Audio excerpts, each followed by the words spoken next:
វាគមនឹងស្ដាប់តម្រុយឆ្នោតខ្មែរប្រចាំថ្ងៃដើម្បីជាកម្លាំងចិត្តសូមពុកម៉ែបងប្អូនចុច like និងសញ្ញាជាម្នាក់មួយផងដើម្បីទទួលបានតម្រុយថ្មីប្រចាំថ្ងៃតម្រុយឆ្នោតខ្មែរនៅថ្ងៃនេះគឺថ្ងៃទី30ខែវិច្ឆិកាឆ្នាំ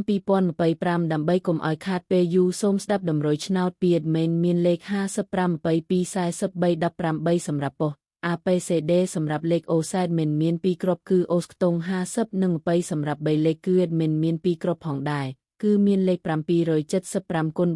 361គុណបើសិនជាពុកម៉ែបងប្អូនស្រឡាញ់និងពេញចិត្តលេខទាំងនេះពុកម៉ែបងប្អូនអាចយកលេខទាំងនេះទៅផ្សងសំណាងបានជាចុងក្រោយសូមជូនពរពុកម៉ែបងប្អូនដែលយកលេខខាង admin ទៅផ្សងសំណាងហេងយើងទាំងអស់គ្នាជូនពរពុកម៉ែបងអូនជួបតែសំណាងល្អនិងសុខភាពល្អសូមជម្រាបលាជួបគ្នានៅថ្ងៃស្អែកបន្តទៀត